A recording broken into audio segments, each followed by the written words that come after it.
let's go to the United States right now. Annalise Nielsen, she joins us now to reflect upon what has happened in the past 24 hours. Unbelievable, the garbage that goes on here, but the difficulty of the past 24 hours when it comes to the assassination of Charlie Kirk. Firstly, nice to see you for the first time in a little while. Love you, as always, my dear. Let's talk here, because everyone's heard about him and heard the sophistry in and around the personality, but let's talk about where he sits in frankly, the pyramid of MAGA. I would suggest that he's right up there with a Steve Bannon. He is that, he was that influential. He was actually tasked by the Trump campaign in 2024 with getting out the vote in the key swing states. And guess what? He delivered. He delivered new voters, and that delivered the presidency. So this guy wasn't just a podcaster, wasn't an influencer, wasn't a provocateur. He was also a deep, deep, deep participant in the MAGA movement. Oh, absolutely. I don't think there's many podcasters that would get the flags flown at half-mast at the White House, and that's how influential Charlie Kirk was. And I think one of the reasons that a lot of people have been kind of playing catch-up on this is that he was really big among Gen Z, and that was his big strength. When he did these speeches on campus, when he did these debates and brought people out to discuss ideas, defend them, what he was doing was really empowering people who might be quietly feeling like they agreed with him to have those conversations, to know that they could put their perspective forward and that there were people that thought like him.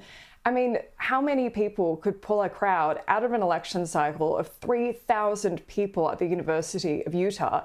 And we saw that in the 2024 election. The youth vote was swung very favorably in Trump's favor.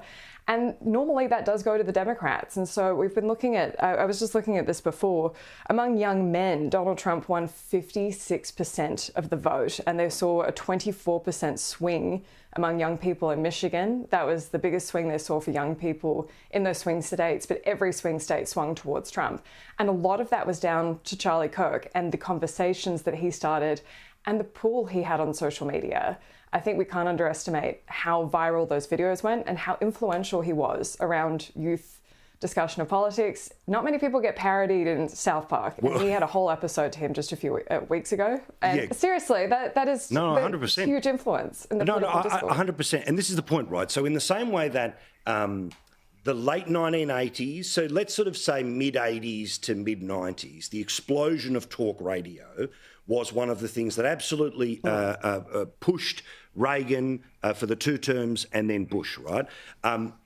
The world of social media, we certainly know, you can point as much as people want to say a Rogan, Kirk and plenty of others, but principally Kirk, was punching out video after video after video, day after day after day, week after week, month after month after month. And in many ways, most people's first exposure to him would be that he went into the belly of the beast, which is a university, a college, normally a lefty place, and to look people in the eye and, be a smart-ass about it sometimes, but get into the face and argue the basic logical lack thereof. And yes, turn it into a bit of a performance. But I've got to say, it sort of sent a message back through the culture that I'm not going to say that conservatism was the new punk, but the sacred cows had become the left, not the pearl clutches of the sort of people who were worried about Bart Simpson saying, eat your shorts on television.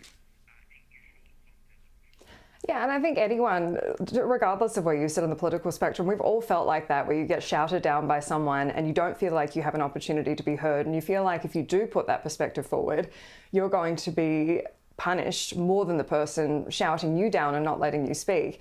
And I was reading up on Charlie Kirk after he was on South Park, because I've seen so many of his clips, and they do start those conversations where you say, I don't agree with him on that. And you start debating with your friends or your family saying, well, I would have said this, I would have said that.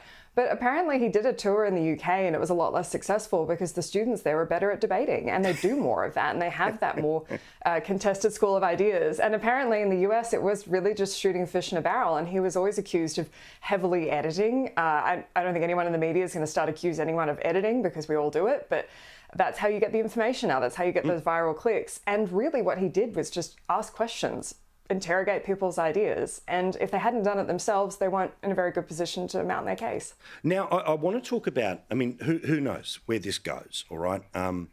The The reality is that America has been through many moments, and you have reported on those many moments where those of us in Australia, with the distance of Australia and the history of Australia, say, but surely this is the moment that.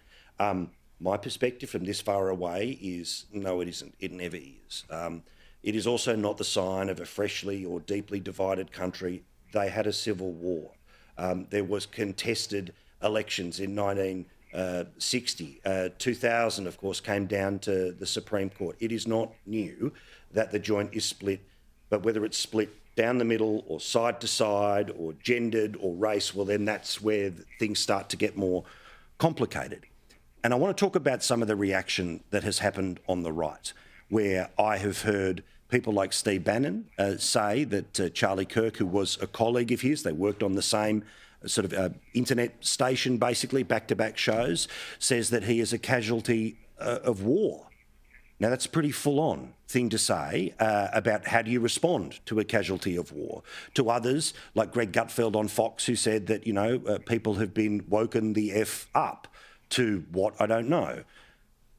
My suggestion is that but no one will listen, of course, is that you need to use the moment to prove that you are better than the people who did this, not to exact revenge for it, because then it's a cycle that never ends. And we have seen many conflicts and many wars where it's your justification for doing something worse is because they did this to me first.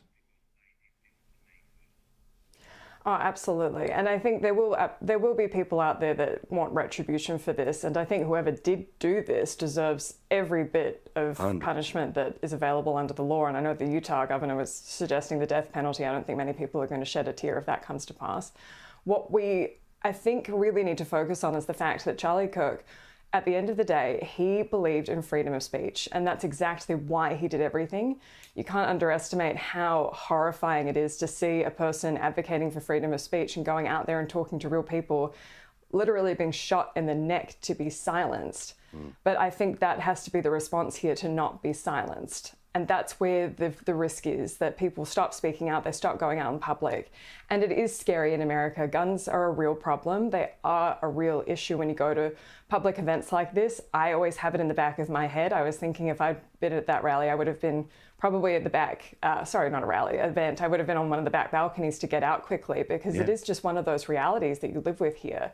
But the political violence in particular it has become more frequent. I mean, we've had 2 assassination attempts on Donald Trump. We've had lawmakers in Minnesota shot down in their homes. And you can blame social media. It's certainly fuel on the fire. There's always been this kind of divisiveness in America, but there is just kind of this growing sense of frustration that people aren't feeling heard. And that's exactly what Charlie Kirk was trying to do. So I think that has to be the response to this, is to just keep talking and keep defending freedom of speech. Absolutely. We'll practice that in a moment's time. Last one here.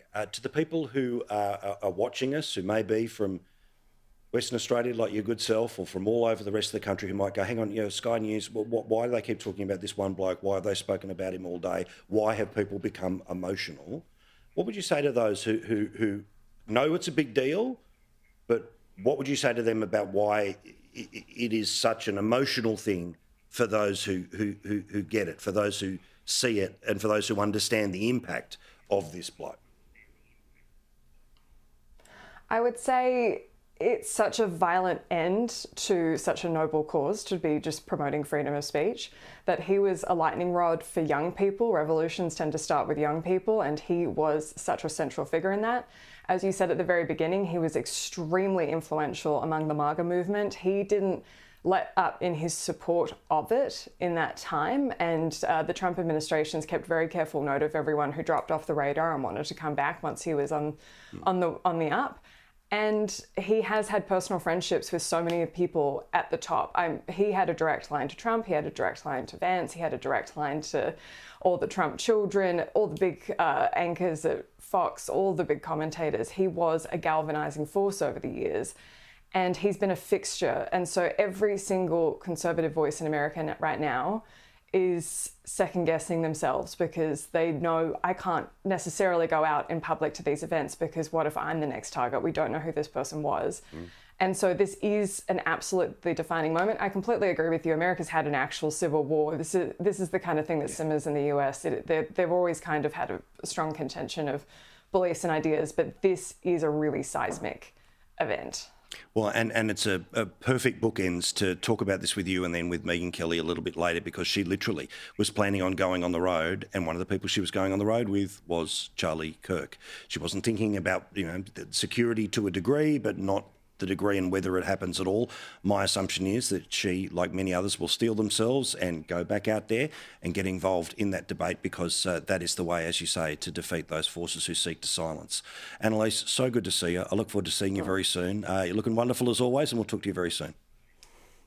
Thank you. All right, we love her.